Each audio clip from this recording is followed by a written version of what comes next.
Bueno, buenas tardes. Muchas gracias por acompañarnos. Mi nombre es Enrique Fernández, yo soy técnico de aquí de La Estanzuela, formo parte del equipo de producción de carne de la unidad de ganadería y además de la unidad de economía aplicada de INEA. Y me acompaña, que anda por ahí, Georgette Banchero, que es la directora del sistema ganadero extensivo. Ustedes saben, como comentaban al principio, que INEA ahora está trabajando en un modelo de sistemas de producción. Y además es responsable del proyecto en el que está marcado esta jornada de la que estamos hablando. Y capaz que por ahí quiero arrancar, y ustedes, como vienen de recorrer las horas paradas, ya tienen una idea más global de cómo viene la historia. Todo esto que estamos viendo hoy está marcado dentro de un proyecto que empezamos hace unos años, perdón, y que tiene como objetivo el incremento de la eficiencia de producción de los sistemas ganaderos intensivos, como los que son los de la región, o como llamamos de alguna manera a los que son los de la región acá del litoral sur y litoral oeste. El proyecto tiene varios componentes que tratan de explorar una cantidad de prácticas de manejo y prácticas de alimentación que mejoren la eficiencia de conversión. Cuánto alimento hay que darle a un animal para producir 1 kilo de carne y cómo aprovechamos los recursos de un sistema.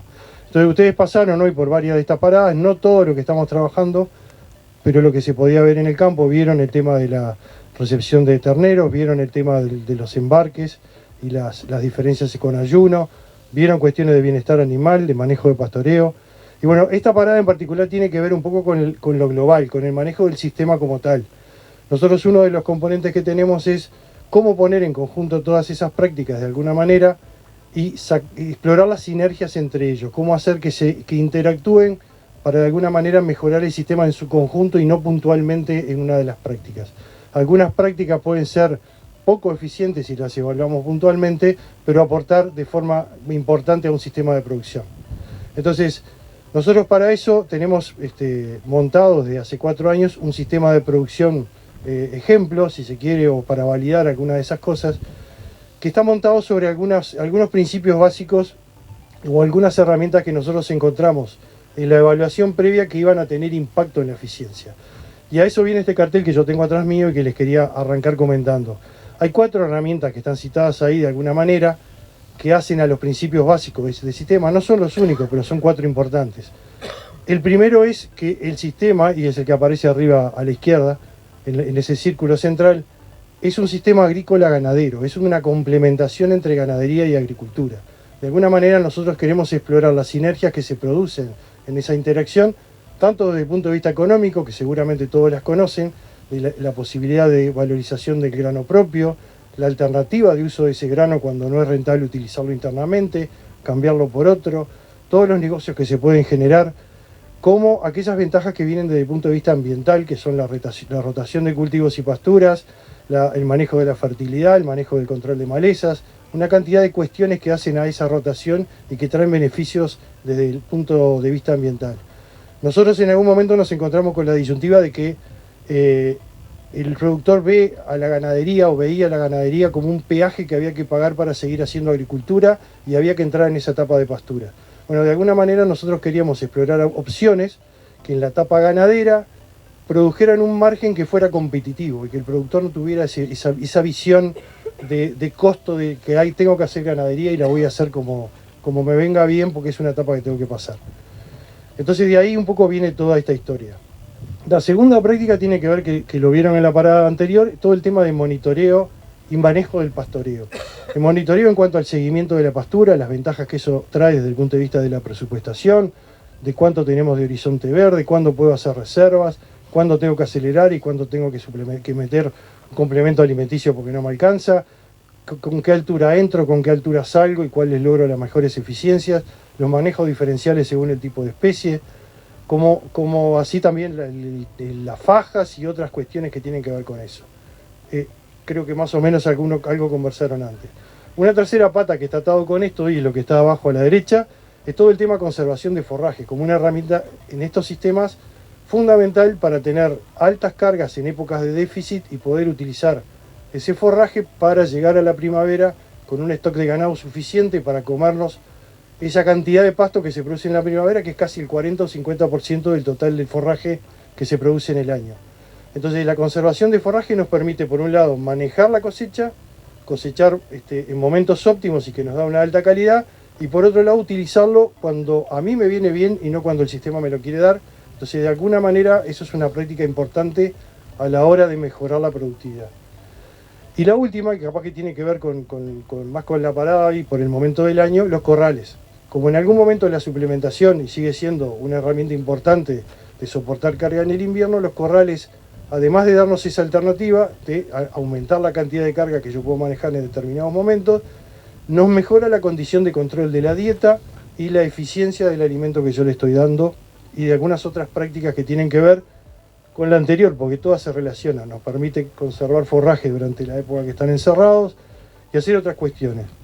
Entonces, como marco un poco teórico, si quieren, queríamos hacerle esto, pero como ejemplo práctico era mostrarles este sistema que estamos llevando desde hace ya 4 años, que es un sistema que, como dije, combina agricultura y ganadería, y los que tengan la publicación y me siguen, en la página 39 está un poco algunas referencias y algunos resultados que tienen que ver con este sistema.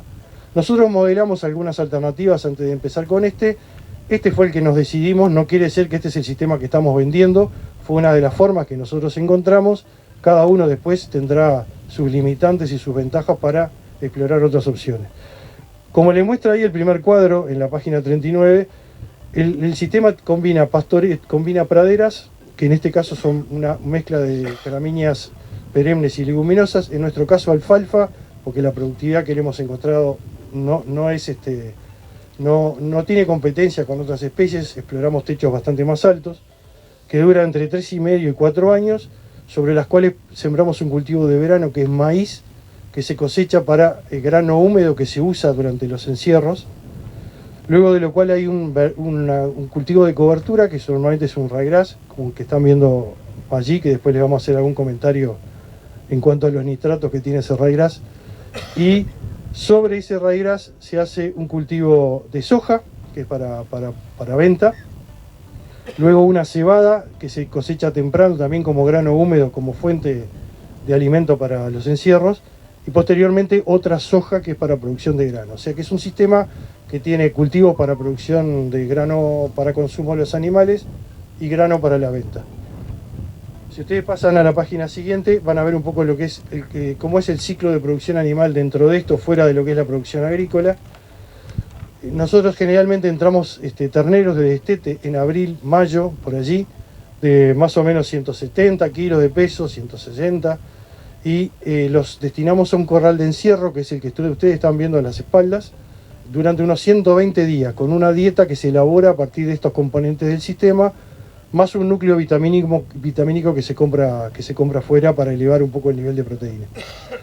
En agosto, fines de agosto, salen a pastoreo en las pasturas que yo les comentaba, durante otros 120 días, y a finales de diciembre, por allí, se vuelven a encerrar en un corral de terminación durante otros 120 días hasta el peso de faena, y eso se debería producir hacia finales de abril, principios de mayo. El sistema, como ustedes vieron en la carátula, se llama 365, invernada 365, porque el ciclo dura un año. Desde que el ternero entra de destete hasta que se vende gordo, dura un año. Y eso implica un promedio de ganancia diaria de 1 kilo por día. Esa es un poco la idea del sistema en el conjunto. Si vamos a la gráfica de abajo, que está de colores, para mostrarles algún resultado, después ustedes lo miran con tranquilidad, y si tienen alguna pregunta, pues no nos va a dar tiempo de ir en detalle, pero ahí tienen las curvas de ganancia, de evolución de peso de estos 4 años pasados.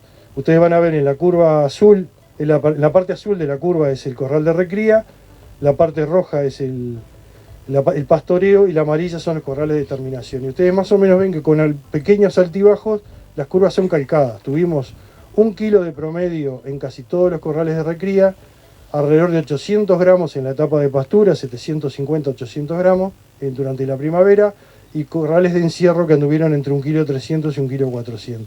Y esto anduvo para todas las etapas. Hay un dato ahí que está mal, que dice 10, en realidad es 1,057, es 1 kilo de promedio por día durante los 4 años. En la siguiente hoja van a ver algunos de los resultados agrícolas que tuvimos de rendimiento. Como verán, no son nada excepcionales, son rendimientos normales que evidentemente para la zona, son rendimientos reales de las chacras nuestras. Y el único detalle que les quiero decir es que el maíz de este último año y las sojas, obviamente, no sé qué les pasó a otros, pero no rindieron nada. Las sojas anduvieron 400 kilos y el maíz lamentablemente no llegó a grano y lo ensilamos. Y bueno, ustedes van a ver que la dieta de este año está compuesta por silo de maíz y no por silo pack, que hubiera sido lo normal en lo que tienen detrás de ustedes en el comedero. Esos datos que tienen ahí en maíz es materia seca, forraje, no es grano. Quiere decir que tampoco tenemos grano por este año. El cuadro de abajo, un poco lo que muestra el cuadro 2, son los resultados en términos de producción animal. Y bueno, tienen las cargas en unidades ganaderas. El sistema también entra en ese verdeo de raigras que está allí. Normalmente los años pasados lo hizo. Corderos en engorde, más o menos en junio, se entran corderos de 35, 36 kilos y se mantienen hasta octubre 200 corderos en pastoreo y se sacan gordos en octubre con 45 o 48 kilos más o menos. Se ha hecho los años pasados y aportan una pequeña cantidad de carne por hectárea. No importante, pero sí desde el punto de vista económico tenían un aporte interesante. Excepto este año pasado donde el precio de ventas medio se bajó hacia el final del periodo. Veníamos 1 a 1 y este año pasado no fue así. El sistema produce unos 1000 kilos de carne por cada hectárea de pastoreo. El sistema tiene 60 hectáreas, no es un sistema enorme, entra 110 animales a engorde todos los años, 115 animales, y en 37 hectáreas de pastoreo. Esas 1000 kilos obviamente los produce no solo del pastoreo, sino de los corrales también. Es una figura virtual, si quieren decir, llamarlo de alguna forma. Ahí tienen también la cantidad de grano que se compra y que se vende, que se compra, que se usa propio y comprado, que más o menos anda alrededor de los 4000 kilos de grano, contando también por hectárea, contando también el núcleo proteico. Y para mostrarles, no voy a entrar en demasiado detalle, podemos comentar y si tienen preguntas en la página siguiente, algunos de los resultados económicos. Estos son resultados con precios reales de compra y venta de los ingresos del sistema como un todo. Acá incluye ganadería y agricultura, seamos claros que evalúa el sistema en su conjunto, de los ingresos y la fuente de ingresos de cada uno de estos y los gastos o los costos de cada una de las etapas, la etapa agrícola, la etapa ganadera, los costos forrajeros, y abajo del todo, con los cuadritos con números, tienen los márgenes brutos. Los 2 primeros años mantuvo unos márgenes brutos que eran de acuerdo a lo que nosotros hubiéramos esperado, en torno de los $500. El 21-22, dado lo que fueron los precios agrícolas que todos conocemos, anduvieron las hojas en 600 y pico dólares, con rendimientos excepcionales arriba de los 3000 kilos. Y el ganado al momento de la venta andaba en $5 en cuarta balanza. Ustedes ven ahí que tuvimos un margen más que excepcional, que anduvo en los $1600 por hectárea de margen. Acá no hay costos indirectos, no hay costos de estructura considerados, sí mano de obra. Y este último año, como era de esperarse, bueno, un golpe duro, pero nos mantuvimos en el positivo por lo menos, que es un aliento. Si fuéramos un predio, no creo que con ese cubriéramos los costos fijos, pero bueno, por lo menos no perdimos acá. Y abajo, esto es simplemente referencia porque no es para saber cómo se distribuyen los costos y los ingresos. Abajo tienen un poco lo que nos salió durante esos 4 años producir 1 kilo de carne. A la derecha tienen el costo por cada kilo de carne que produjimos, cuánto nos salió en realidad producir 1 kilo de peso vivo. Y a la izquierda, el precio implícito que recibimos. O sea, el precio implícito, creo que más o menos todos lo manejan, surge de la diferencia entre el precio de venta, el valor de venta de un novillo, menos el valor de compra del ternero. Esa diferencia dividido entre los kilos ganados nos da una idea de cuál es el precio que recibimos por cada kilo producido. No por cada kilo que vendimos, sino por cada uno de los que recibimos. Si yo comparo ese precio implícito con el costo, esa diferencia es el margen que yo estaría recibiendo por cada kilo. O sea que es una muy buena figura comparativa y nos da una idea de cómo podemos andar en el resultado. Ustedes ven ahí claramente cómo cambiaron los precios implícitos y lo que fue, por ejemplo, el 21-22 con un precio implícito de casi $2.2, que debe haber sido récord histórico. Y en la siguiente gráfica, un poco, porque era una de las preguntas que teníamos, que de alguna manera queríamos considerar era si consideramos en el sistema la agricultura y la ganadería como negocios separados y que uno se vendan a la otra como si fueran dos previos, ¿cómo contribuiría cada uno? ¿Cuál es el margen agrícola y cuál es el margen ganadero? Y ahí vemos una de las cosas que nosotros estábamos planteando. Hay 2 años que la agricultura se comportó mejor y 2 años que la ganadería se comportó mejor. Y de hecho resultan en esa barra gris, que es el margen bruto de todo el sistema, es un poco la resultante. Esto quiere decir que de repente en el 21-22, si nos hubiéramos dedicado solo a la agricultura, hubiéramos hecho más plata, pero en el 18-19 hubiéramos perdido un poco más, y así lo que todos sabemos de dispersar la canasta. Eso, no me salía, gracias. Para entrar en algún tema, en alguna cuestión más específica, si seguimos al cuadro siguiente, lo que vemos ahí, algunos datos de los corrales, que es lo que tengo para brindarles interesante. Un dato que no les dije es, durante los 3 primeros años de este sistema, tuvimos un año en el medio que perdimos por la pandemia, pero los 3 primeros años los hicimos con ganado británico, en este caso fue Aberdeen Angus. Y el último año, que los vendimos ahora en abril, fue con Holando. ¿Por qué Holando? Porque había una demanda, primero desde el grupo de trabajo de ganadería y desde una cantidad de productores de la zona, de explorar un poco el Holando en un sistema más intensivo que solamente el pastoreo. Nosotros ya teníamos algunos datos habíamos trabajado acá y en Las Brujas se trabajó, del comportamiento de Holando en pastoreo y Holando suplementado, y hay muchos productores en la vuelta que hacen invernada de Holando. Pero no muchos que hacen Holando encerrado, tanto en recría como en terminación, si bien los corrales de recría se están multiplicando bastante como una herramienta de mucha utilidad. Entonces ahí tienen agrupados de alguna forma de comparación, no tiene un análisis estadístico porque tenemos un solo dato de Holando y no parecía muy lógico, de cómo se comportaron en el corral de recría el promedio de los 3 años de Angus contra el Holando. Y bueno, en el corral de recría ustedes ven ahí que el Holando tuvo un consumo en porcentaje de peso vivo, consumo de materia seca un poco mayor, y la eficiencia fue un poco menor. Se necesitaron medio kilo más o menos 600 gramos más de alimento para producir 1 kilo de carne. Ahí hay un detalle importante que tiene que ver, incluso explicaría el tema del consumo, de que el Silopac que utilizamos en esa dieta terminó teniendo un contenido de materia seca un poco superior al que nosotros pensábamos, y eso puede estar explicando ese mayor consumo no planificado, ¿no?, que no estuvo dado por el consumo que nosotros pretendíamos, y la eficiencia puede haber caído. Igual no es una cifra con una diferencia suficientemente alta como para decir que es diferente. Por lo menos con una.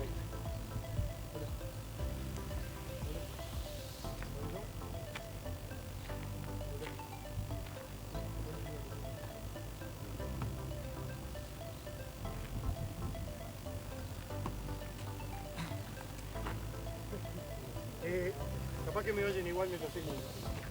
En el corral de terminación, si ustedes ven, ahí sí tuvimos un consumo que en porcentaje del peso vivo fue 2,4 y 2,5, o sea que la cantidad con respecto al peso de la carcasa del animal fue el mismo, pero el Holando sí tuvo una eficiencia menor.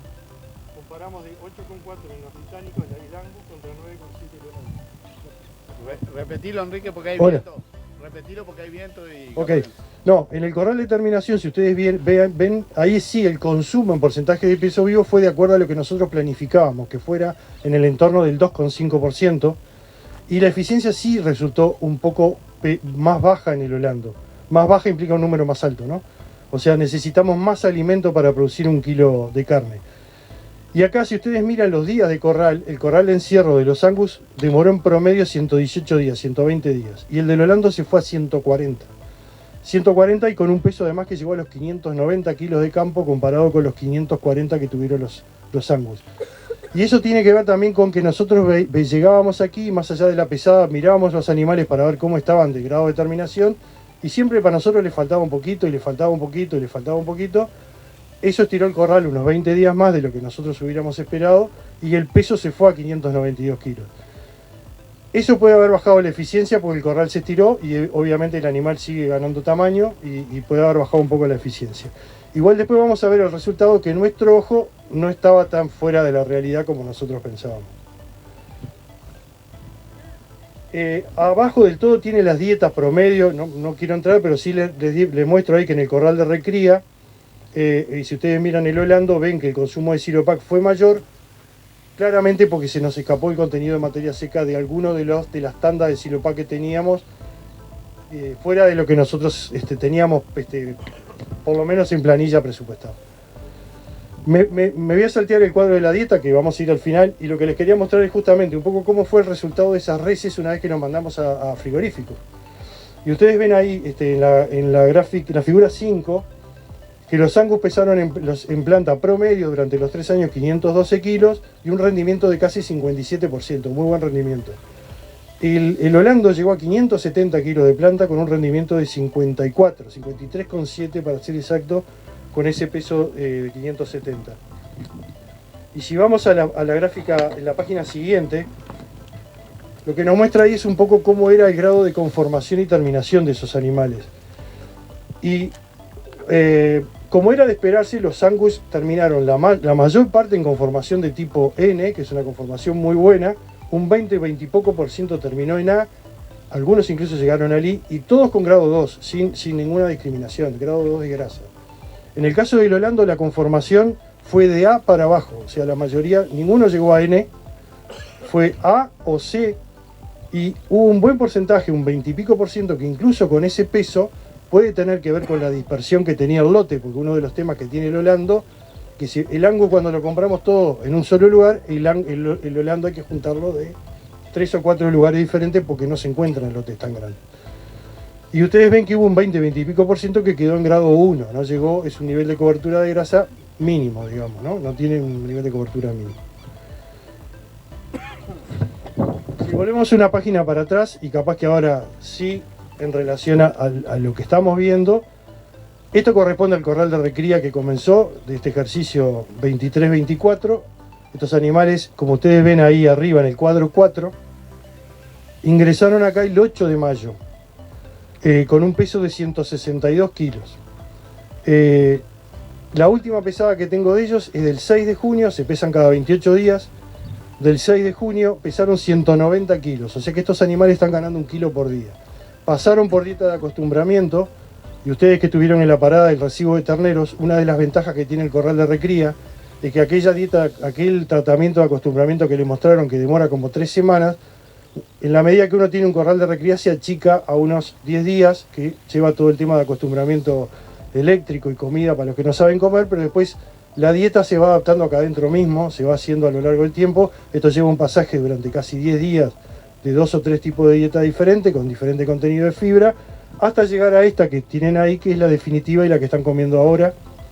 Y está compuesta, como yo les dije, por silo de maíz planta entera, porque no nos quedaron reservas del año pasado, ensilamos el maíz que era para grano húmedo y es lo que están consumiendo, un núcleo proteico que es el que se compra todos los años, esto es lo único que generalmente se compra, pero este año hubo que comprar el grano porque no nos quedó cebada el año pasado y no se cosechó maíz. Entonces lo que compramos fue un maíz que es nuestro, de acá de la producción nuestra, pero lo valoramos como comprado porque no es del sistema. Y se compró de DGS porque había que levantar el nivel de proteína. Nosotros veníamos manejando la proteína con Silopac de alfalfa con dactilis, que tiene niveles del entorno del 18-20, y acá estamos pasando un silo de maíz que tiene 7. Entonces de alguna manera había que elevar un poco la proteína y conseguimos este de DGS, que entiendo que es de origen paraguayo y tiene más proteína que otro que se produce localmente. Entonces están comiendo 7 kilos de materia seca. Y yo hice anoche un cálculo de lo que sale esta dieta, considerando que el silo de planta entera es nuestro y que lo demás es comprado al precio que se compró, y poniéndole un costo operativo por animal a lo que da esto, nos está saliendo $1,88 por día de alimentación por animal. Como ganan 1 kilo, es $1,88 por kilo. Eso es lo que está costando el kilo de ganancia de estos animales. Si en lugar del silo fuera nuestro, lo hubiéramos comprado afuera, que yo sé que este año muchos productores salieron a comprar silos a productores de maíz que no llegaron a cosecha, por lo que nos dijeron que se estaba pagando, el costo de la dieta se hubiera ido a $2,50. Eso nos deja una dieta más o menos que andaría en el entorno de los $300 la tonelada de materia seca. Lo que está saliendo un maíz en el mercado más o menos hoy. Esa es más o menos la lógica de lo que estamos hablando. Como ya le dije, estos terneros llevan un poco más de un mes y medio encerrados. Se les da de comer una vez por día. Hay lectura de comedero todos los días. Si el comedero viene limpio por 2 o 3 días, se le va aumentando. Si sobra, se evalúa un poco si se cambió la tanda de Silopac, que no es el caso ahora, pero a veces cuando se cambia la tanda de Silopac puede haber algún problema con el Silopac que pueda meritar algún reestudio, o si el clima cambió, si llovió, si cambió la temperatura y que puede restringir un poco el consumo. Pero ahí tiene un seguimiento bastante ajustado, se limpian los comederos una vez por semana, no tiene ningún tratamiento mucho más particular que esto que estamos hablando. No sé que me estoy olvidando de algo, José, ayúdame que vos. Y si no, si tienen preguntas, vayan, que pueda contestar, claro. Capaz que lo dejamos para el final. Entonces, esta es una cuestión que veníamos discutiendo desde hace un tiempo y bueno, anoche hice una cosa que les puede resultar de utilidad. Vamos a suponer que todo el sistema, que aparentemente capaz que no lo es, pero que todo el sistema diera la misma eficiencia con los ganado británico que con el holando y produjera la misma cantidad de carne con reses que terminan en el mismo tipo de animal. Nosotros no tenemos ningún premio acá por embarcar el ganado de corral ni nada por el estilo. Simplemente tenemos un acuerdo con el frigorífico porque después tenemos que irlos a molestar para sacar muestras de carne, pero nos pagan el precio promedio que ellos tienen al momento, exactamente. Entonces yo hice una cosa, no lo van a ver capaz, pero si no después lo circulamos. Ustedes tienen ahí en líneas punteadas, en azul, lo que es el precio, estos son 4 años para atrás más o menos, el precio del ternero de carne, esto es un remate por pantalla, y abajo en naranja el precio del ternero holando. No lo hice mucho más para atrás porque la pantalla no reporta muchos datos de ternero holando, y no tenía muchos más datos. Y en las gráficas enteras tienen en gris el precio del novillo gordo de carne, y en amarillo, capaz que no lo ven, el precio del novillo, otras razas que no son carniceras. Y un poco lo que viene es el precio del ternero de carne siempre está por encima del precio del novillo, por kilo estamos hablando. Y en el caso del holando, el precio del ternero está por debajo del precio del novillo. O sea que en la venta estamos ganando precio sobre los kilos comprados. Si nosotros llevamos esto a una lógica de precio implícito, de esa relación de precio, suponiendo que el holando rinde un 53%, que fue la cuenta que yo hice, porque lo que reportan son precios en segunda y cuarta balanza, el holando está en precio implícito siempre un pelito por encima del ganado de carne, dependiendo del rendimiento. Si yo le hubiera puesto 52, capaz que estábamos empatando. Esto quiere decir que si el sistema rindiera lo mismo siempre, pues es una pregunta que hacen, no debería haber demasiada diferencia económica entre una y el otro. Esa es un poco la conclusión del tema. El holando compensa ese menor precio del ternero subiendo su precio implícito, mientras que el ganado de carne lo baja, hace el movimiento contrario y en algún momento se encuentran. Excepto este último tiempo del año 2022, donde los precios fueron un tanto inconsistentes con todo lo que veníamos pasando. No sé si es muy importante, pero es un dato de referencia que mucha gente pregunta de repente si el holando produce más plata o no produce más plata desde ese punto de vista. Depende de otras cosas que quizás no es el precio implícito. Y por último, y para no aburrirlos más, les quería comentar de la sombra, ¿no? Que también lo vieron con Alejandro Lamana, que él hablaba del tema bienestar animal. Y bueno, Alejandro con Georgette y Juan han hecho muchos ensayos en el convenio que tenemos con Marfrig, en el corral de Mercedes, de probar tratamientos en verano de sombra, aspersión y combinados para estrés calórico, ¿no? Y ver el comportamiento de los animales. Y encontraron diferencias interesantes de acuerdo al manejo. Ustedes lo pueden consultar, seguramente tengan las fuentes acá, pero que pueden llegar hasta el 10% dependiendo de cómo se dan las condiciones de temperatura y humedad, y si ocurre y cuántos días ocurre, ¿no? Y bueno, una de las cosas que hicimos desde el principio acá fue implementar la sombra como otra de las medidas de eficiencia. Y si ustedes van a la página 33 del repartido, ahí tienen en la parte de arriba una foto aérea de esta sombra que están acá. Y ustedes ven que tienen dos orientaciones bastante distintas, la 1 y la 4 que están en una orientación norte-sur, y la 2 y la 3 que están este-oeste. No fue porque perdimos la brújula, sino que está hecho es profeso.